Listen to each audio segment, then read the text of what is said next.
Boa tarde a todos e todas que estão nos assistindo em mais uma entrevista aqui na página do Jornal Diário dos Campos. Hoje a gente convidou o Magno Cipaúba. Ele é consultor, tem mais de 20 anos de experiência em consultoria e gestão de empresas e também é fundador da EW Bank. Boa tarde, Magno, obrigada pela sua presença. Boa tarde, obrigado pelo convite. Então, a gente queria falar hoje de um tema que está todo mundo pensando, todos os empreendedores estão preocupados com isso, que é como vender na crise e aumentar os seus lucros, que também é título do seu livro, que foi o segundo mais vendido na Amazon alguns anos atrás.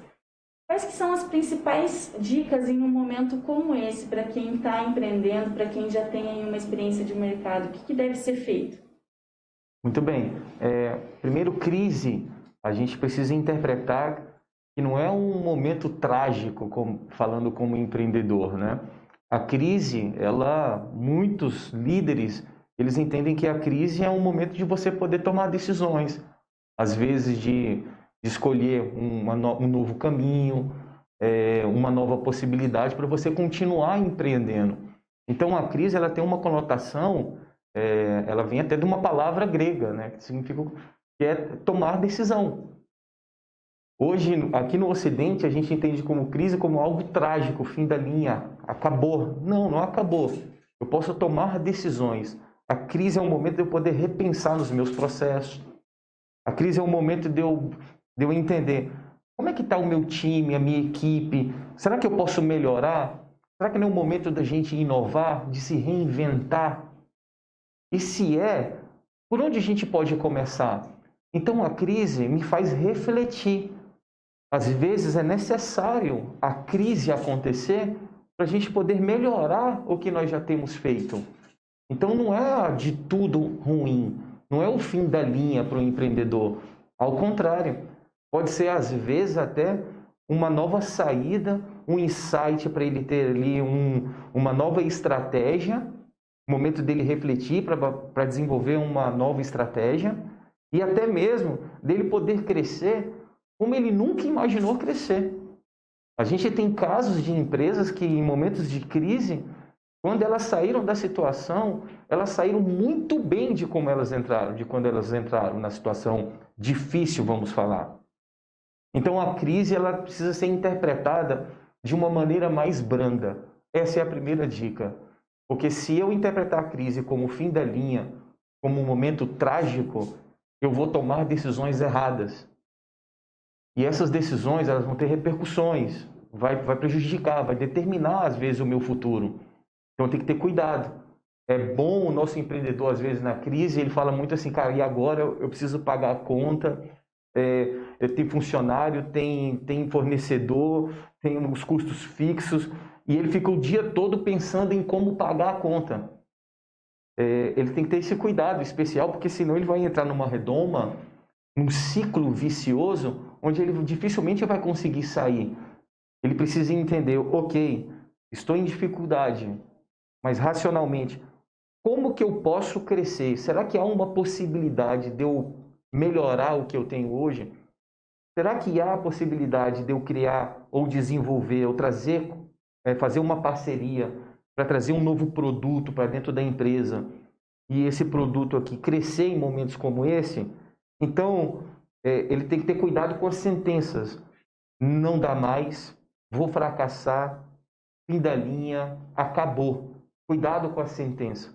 Porque se eu falo que para mim já era fim da linha, não tem mais jeito, o meu cérebro não vai buscar soluções, sabe, ou me dar saídas para que eu possa me desenvolver ou continuar no desafio no qual eu estou.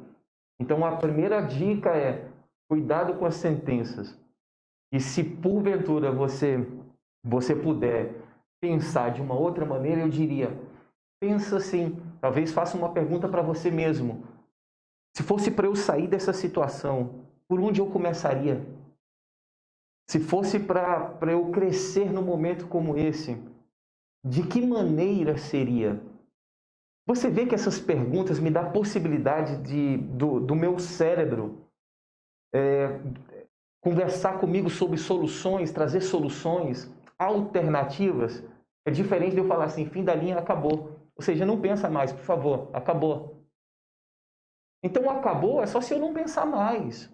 Acabou é só se eu não tiver mais intelecto.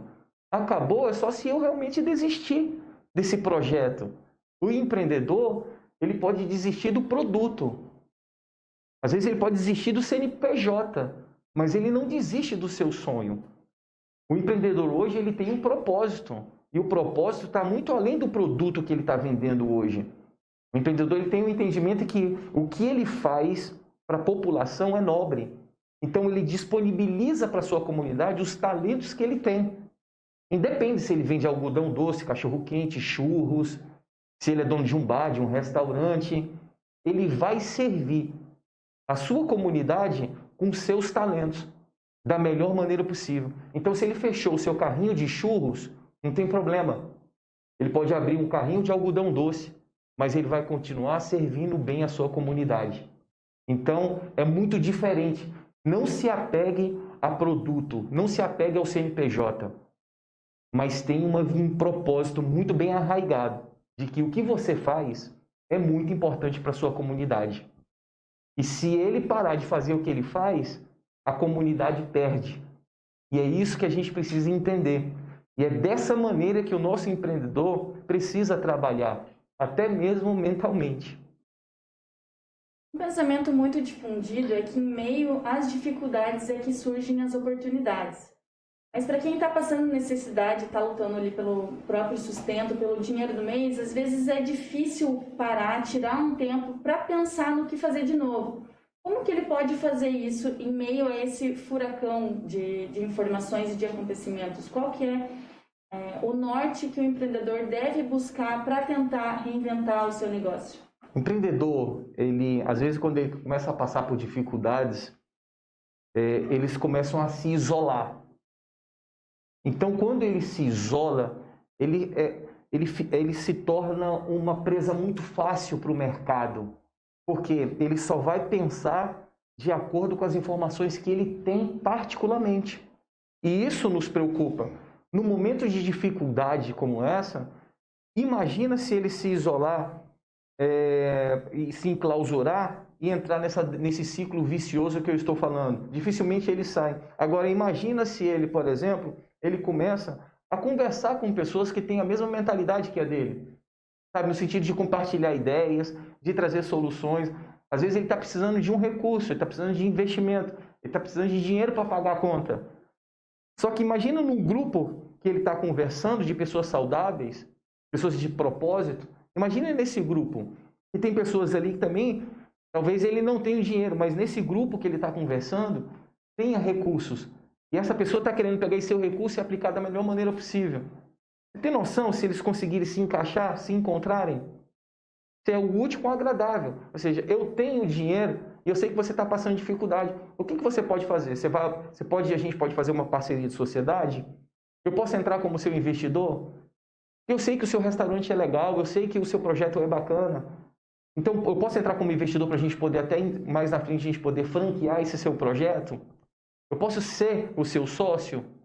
Então, existem muitas possibilidades quando o empreendedor ele decide se inserir dentro de grupos de pessoas saudáveis, que pensam de maneira abrangente, que aceitam o erro não apenas como uma crítica, mas como algo que possa melhorá-lo. Esse ambiente é um ambiente fértil. Ele não se torna uma presa fácil para dentro do mercado. Ele está sendo assistido. Existe um grupo ali que está ali perto dele. Não, a gente vai se ajudar. Eu não tenho dinheiro, mas eu posso indicar para você um fulano, uma pessoa que às vezes pode até emprestar, às vezes, o recurso, ou pode entrar dentro de uma parceria com ele.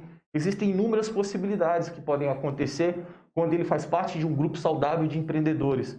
Então, a dica é, por favor, não se isole. Se você se isolar, você vai tomar decisões erradas.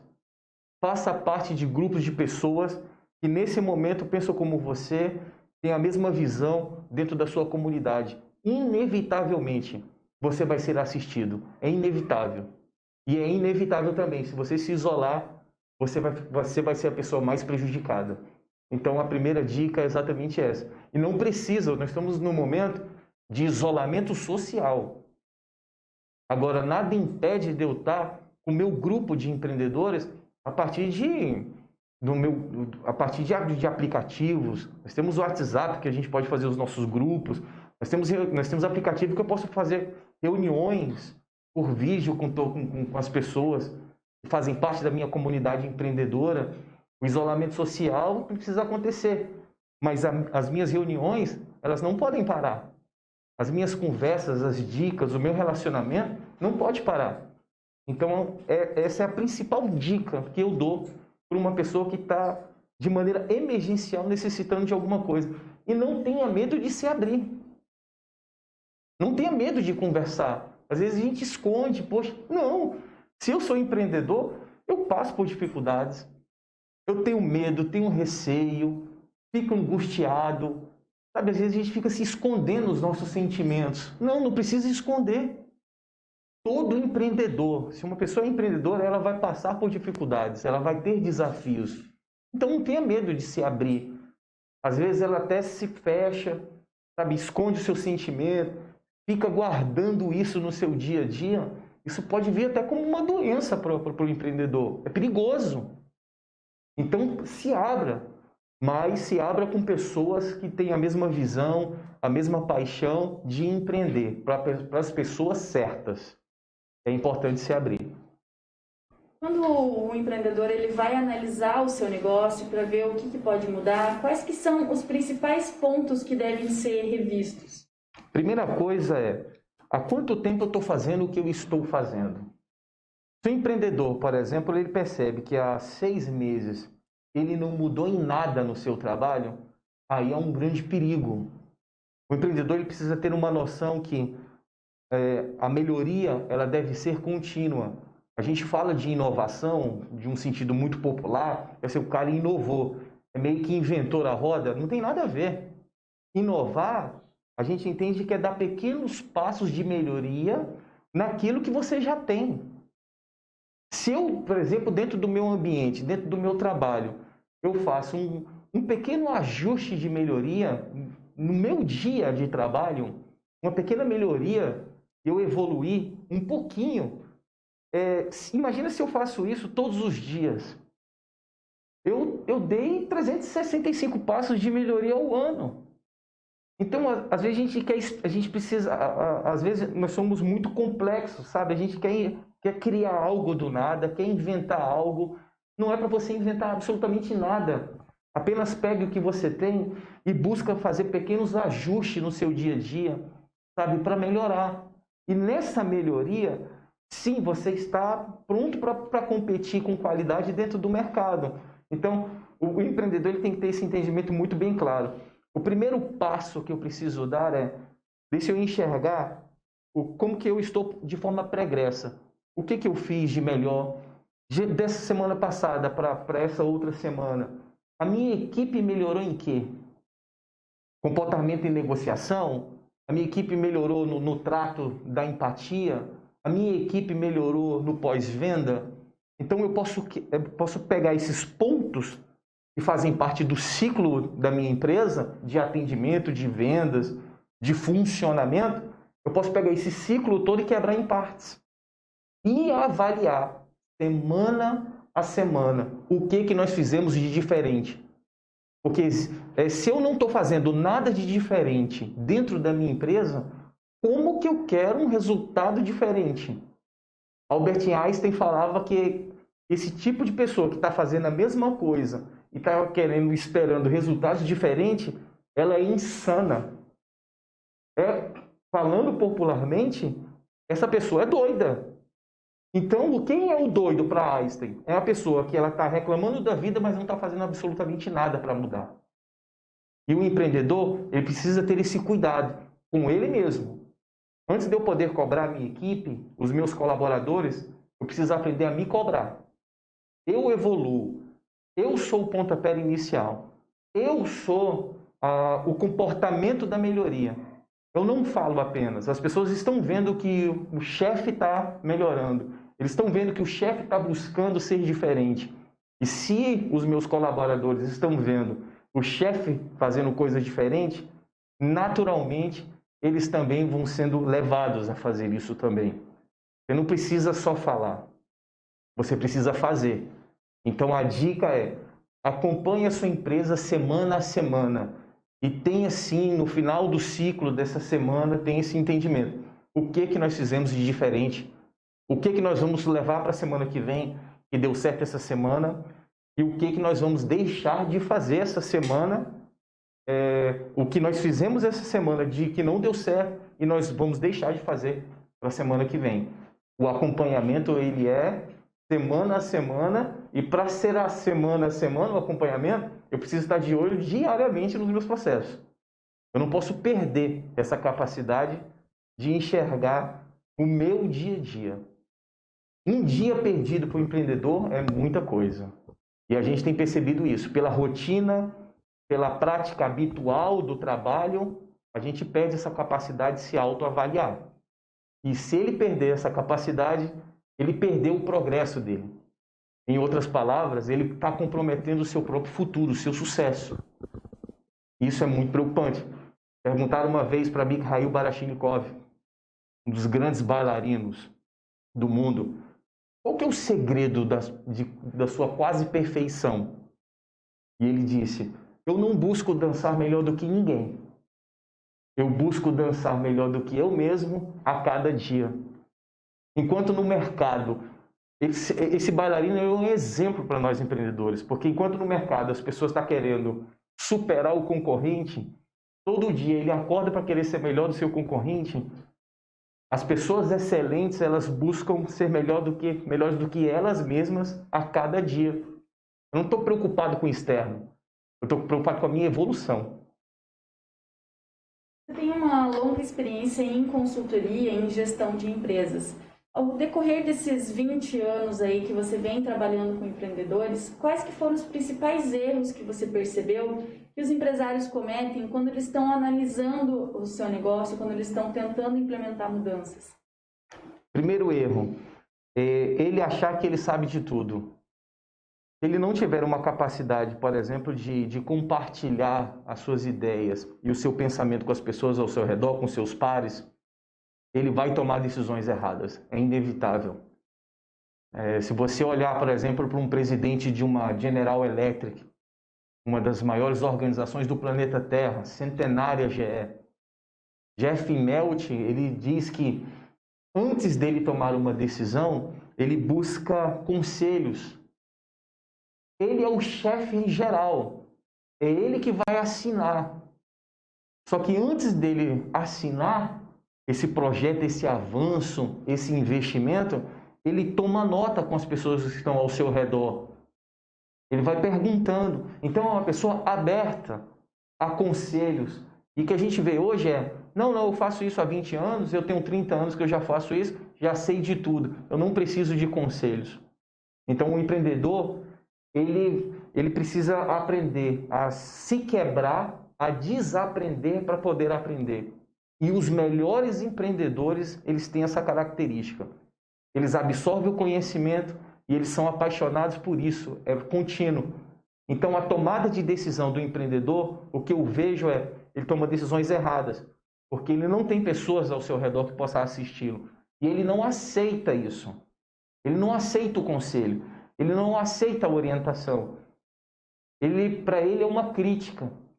E ele tem que ter um coração um pouco mais disponível para poder receber esse tipo de crítica que eles falam, né? Não é crítica, às vezes é uma orientação e a pessoa está querendo o bem dele. E é importante ele ser aberto. A dica é: tenha uma gestão compartilhada. Sem uma gestão compartilhada, naturalmente você vai fracassar. Você não sabe de todas as coisas. As informações que você tem como empreendedor é muito particular da tua vida, da sua vivência, dos livros que você leu, da onde você estudou, da forma como você foi criado. Então é particular seu. Você não é sabedor de todas as coisas. Agora imagina se você compartilha esse entendimento. Você pode receber insights e ideias como você nunca imaginou. Porque você está usando de mentes diferentes para chegar a um denominador comum. Foi isso que Isaac Newton falou uma vez. Assim, eu pude crescer, mas eu só consegui ver além porque muitas pessoas me deram seus ombros para eu poder enxergar. Olha só que curioso isso, né? Assim, um grande cientista né, um dos grandes nomes da nossa história, ele falou que teve pessoas que deram ombros para ele poder enxergar além. Isso sim é uma pessoa que tem capacidade de fazer coisas extraordinárias, porque ela acredita que as outras pessoas podem acrescentar na vida delas. A gente conversar agora diretamente com um pequeno empresário que está nos assistindo e possui um fluxo de caixa menor, muito menor do que outras empresas, e não possui o recurso necessário para grandes investimentos para a mudança do seu negócio.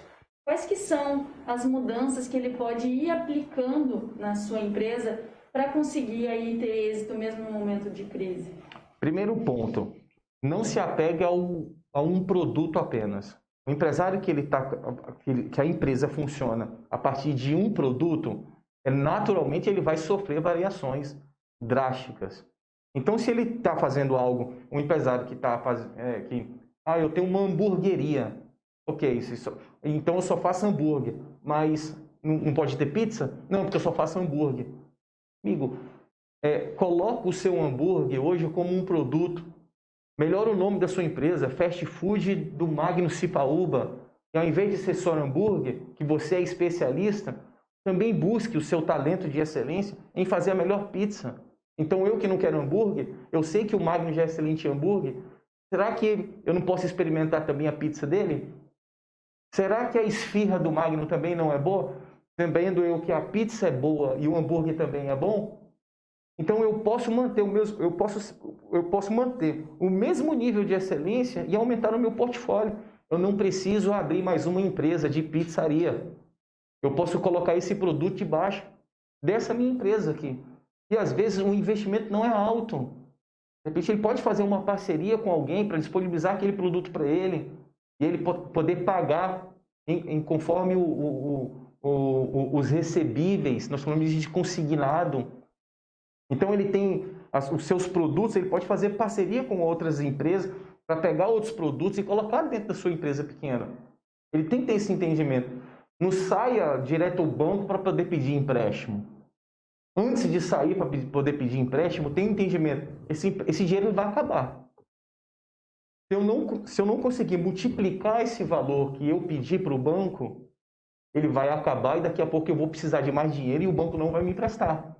Então, antes de você pedir socorro para o banco, tenha um entendimento. O que você pode melhorar e acrescentar dentro da sua pequena empresa. Às vezes, uma parceria de consignado pode gerar um fluxo de 15% ao dia a mais dentro desses produtos que ele já tem. Ou seja, melhora o mix de produtos e, consequentemente, você melhora o lucro. E um lucro a mais de 10%, 15% ao dia é maravilhoso. Simplesmente porque eu coloquei ao dispor mais 2, 3 produtos.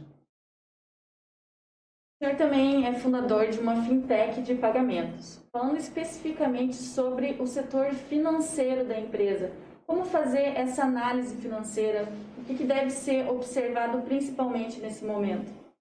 A área financeira é a base.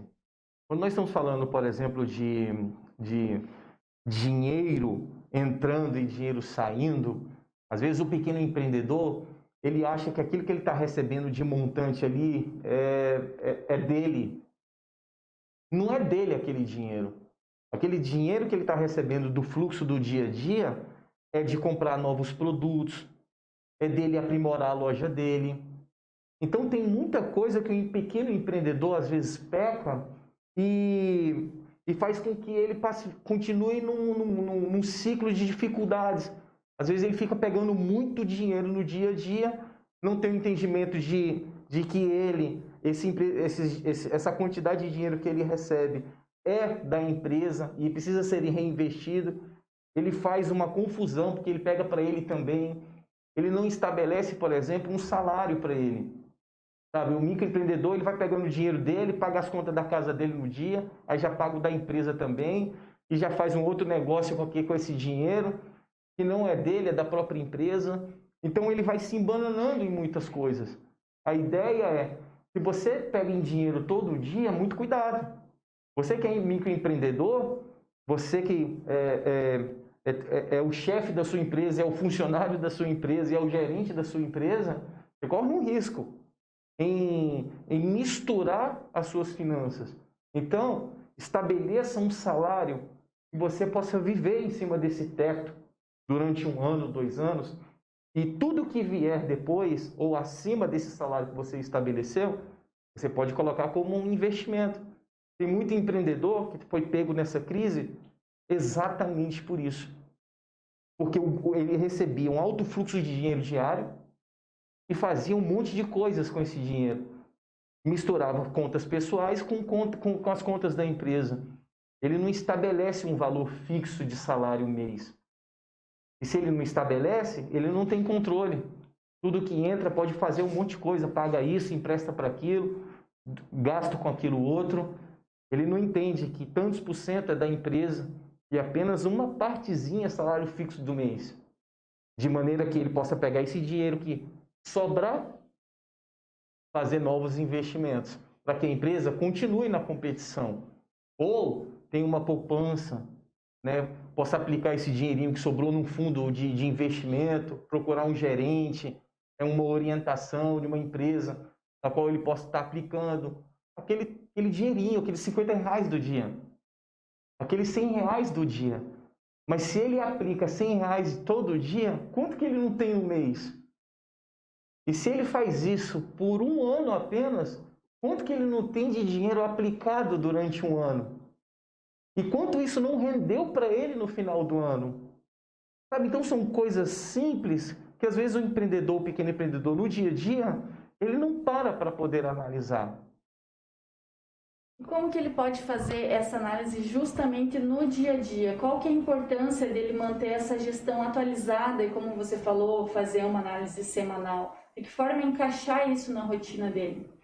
Uma dica, procure dentro da sua região, por exemplo, nós temos associações, sindicatos, sabe, que possam nos orientar. Às vezes a gente fala assim, se eu contratar um consultor aqui para minha empresa, é muito caro, eu não tenho essa condição. Você não precisa de contratar um consultor para a sua empresa. De repente, dentro da associação, no seu sindicato ali, tem uma pessoa que possa te dar uma orientação mínima de fluxo de caixa. E que não vai te cobrar esse valor todo de um consultor externo. Sabe? Ele vai compartilhar algumas ideias. De repente, lá na associação, na sua comunidade, no seu sindicato, é uma planilha para você poder preencher no seu dia a dia. Não tem custo. Às vezes o custo é de você pegar um vale transporte, um ônibus e ir lá no sindicato para pegar essa planilha e pedir uma orientação. Sempre tem. Sempre tem. Então a primeira coisa, não precisa contratar um consultor externo para dentro da sua empresa para falar para te dar uma orientação a respeito das suas finanças. Procure os seus sindicatos, as suas associações. Você vai ter ali sim uma orientação boa para o seu dia a dia e você não vai desprender de recursos financeiros para isso.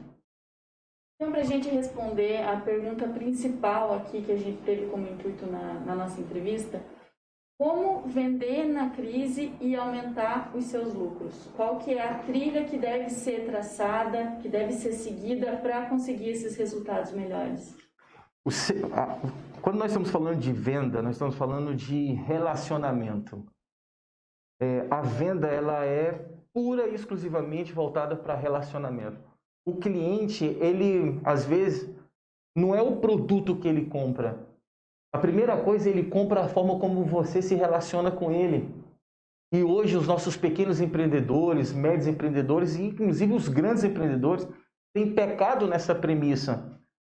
Eles criam um produto mirabolante, o melhor produto que tem, e coloca pessoas desqualificadas para poder vender esse produto. Então isso é um erro fatal. Não adianta você tá com uma Ferrari no seu showroom e uma pessoa que não conhece de toda a funcionalidade dessa máquina e não sabe apresentar da melhor maneira possível. Que não conhece o potencial do próprio produto. Exatamente, não adianta. Então eu compro primeiro como cliente, eu compro o atendimento inicial, eu compro a forma como eu sou recebido, eu compro a simpatia, a gentileza. Você vai para dentro de uma loja, sabe, princípios básicos, o vendedor ele não está bem apresentado, ele está conversando de maneira paralela, o dono da própria empresa nem se importa com o cliente que chegou, sabe? Então, assim, é um relacionamento básico. Olá, tudo bem? Seja bem-vindo à minha loja. Muito obrigado por ter nos escolhido. Você aceita uma água, um café? Sente-se por gentileza. Como que eu posso te atender? Como que eu posso te servir? São princípios elementares, mas isso chama a atenção, porque a maioria não estão fazendo. Venda é excelência em atendimento. Se você atende mal, você não tem resultados bons. Esquece. Se você atende bem, trata as pessoas muito bem, independente do produto. Acabei de falar. Se você vende churros, eu sou de Brasília. Tem um churros lá em Brasília, e a gente roda mais de 20 quilômetros para comer esses churros. E nesse trajeto de 20 quilômetros que a gente dá para comer os churros, tem vários outros churros. Mas a gente gosta daqueles churros, porque o atendimento é diferenciado. E olha só o que é curioso, a gente paga mais caro, não nos churros. É gasolina, é muita coisa para poder chegar até aqueles churros. Então, só que eles trouxeram tanto valor, que o preço do produto ficou irrelevante. Porque o atendimento é fantástico, chama pelo nome, trata com muita gentileza, e é isso que as pessoas querem. Você tem um produto mediano e um atendimento excelente, você vai se sair muito melhor de quem tem um produto excelente e um atendimento mediano. A questão principal, então, é tanto saber gerir os seus resultados, saber gerir a sua equipe, mas também saber entregar o valor certo ao cliente. Exatamente. Existe um princípio, o princípio da precificação. Dentro desse princípio, a gente diz, você pode cobrar o preço que você quiser, desde que você justifique o preço que você está cobrando. Então, se você gera valor no seu serviço, o produto ele se torna ali secundário, porque as pessoas estão indo ali para comprar o serviço, o atendimento, a prestação de serviço, a excelência, o que você faz, não apenas o produto. E quando você agrega, você aumenta o valor do seu produto. Se você aumenta o valor do seu produto, você também está justificando. Meu produto ele tem um valor um pouquinho mais elevado, exatamente por isso, porque a gente prima pela excelência no atendimento. É muito importante as pessoas entenderem. Cuidado em focar no seu produto. Eu diria, melhor você focar nos princípios elementares do atendimento, do relacionamento com as pessoas. O produto, daqui a pouco você vai ter que mudar.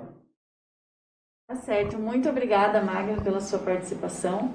Obrigada também a todos e todas que nos acompanharam até aqui. Se você pegou a conversa pela metade, essa entrevista fica disponibilizada no nosso Facebook, no nosso site e também no nosso canal do YouTube. Até a próxima!